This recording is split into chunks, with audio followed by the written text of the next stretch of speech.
TEV, COVID e anticoagulação.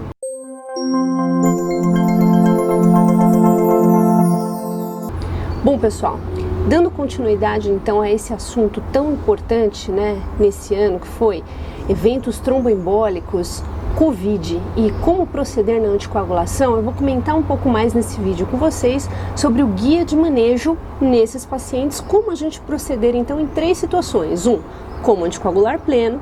2, como a gente procede na profilaxia de TEV. E 3, profilaxia de TEV estendida. Então, falando primeiro então da anticoagulação, nos pacientes mais graves, de terapia intensiva, que não tem possibilidade de tomar droga via oral e que a gente tem que usar somente terapia parenteral, a gente vai proceder da maneira clássica. A gente tem as opções de heparina não fracionada em bomba, heparina de baixo peso molecular, a enoxaparina na dose plena ou o fondaparinux. Quando a gente vai para as possibilidades de drogas via orais, a gente pode utilizar qualquer um dos nossos DOACs, lembrando das opções de Single Drug Approach e naquelas outras opções em que a gente precisa de uso parenteral obrigatório. O que é o Single Drug Approach? A gente pode começar direto com o DOAC via oral, sem precisar usar heparina parenteral antes. Quais são essas 2 opções? São a rivaroxabana e a apixabana, que a gente pode entrar direto na dose para anticoagulação plena para TEV, tá? Quando a gente fala em edoxabana e dabigatrana, a gente precisa obrigatoriamente de 5 dias de uso de droga parenteral, então seja heparina de baixo peso molecular ou heparina não fracionada, e depois a gente faz a transição direta para esses DOACs. Então isso a gente falou primeiro de anticoagulação plena e as diferenças de abordagem entre os DOACs, tá certo? Quando a gente fala em profilaxia de TEV, o que a gente tem que lembrar que mudou nesse último guia de manejo, tá?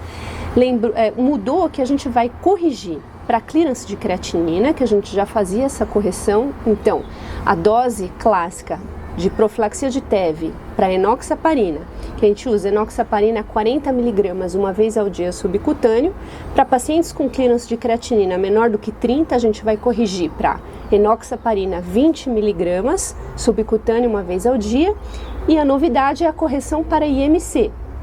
Então eu calculo lá o meu IMC, peso sobre a altura ao quadrado. Se o meu IMC está entre 30 e 40, eu vou fazer a correção da minha enoxaparina para 60 mg subcutâneo uma vez ao dia. E se o IMC for maior do que 40, eu vou passar para enoxaparina 40 mg subcutâneo 2 vezes ao dia.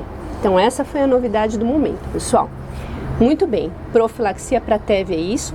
A gente sabe, a gente tem aí meta-análises mostrando, né, teve diversos estudos aí ao longo desse período da pandemia, mais de 50, e agora no início de setembro foi publicada uma meta-análise que falou sobre incidência e prevalência real de TEV nesses pacientes e chega a 20% em pacientes de UTI, e isso é muita coisa. Então vale a pena a gente lembrar e ter esse cuidado especial para profilaxia de TEV. E uma outra recomendação do guideline é a profilaxia estendida, né? Então eles dão a sugestão de uso de rivaroxabana 10 mg com profilaxia estendida até 45 dias para esses pacientes. Tem vários estudos aí rolando em relação a esse assunto, tem o CARE, o Michel, tem o Apollos, né, também da apixabana. Os outros estudos são da rivaroxabana.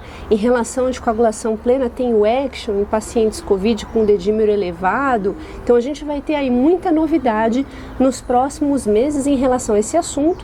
E agora em julho a gente teve a publicação do Medicali-U, também com o uso da rivaroxabana para profilaxia estendida em pacientes acamados, com insuficiência cardíaca descompensada, DPOC exacerbado, pneumonias que vão para casa mais debilitados e fazem uso de profilaxia estendida aí com droga via oral.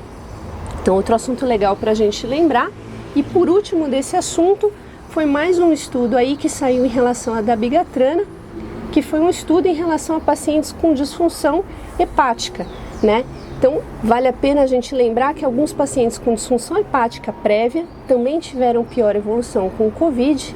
né? E vale a pena a gente lembrar da diferença de metabolização dos DOACs. A dabigatrana ela tem menor passagem hepática, então nesses pacientes com disfunção hepática, uma das preferências para uso para anticoagulação plena seria a dabigatrana por esse motivo.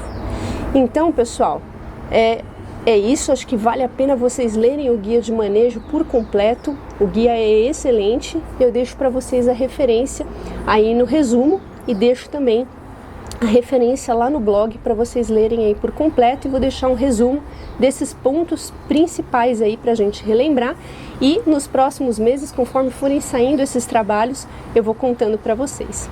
Bons estudos!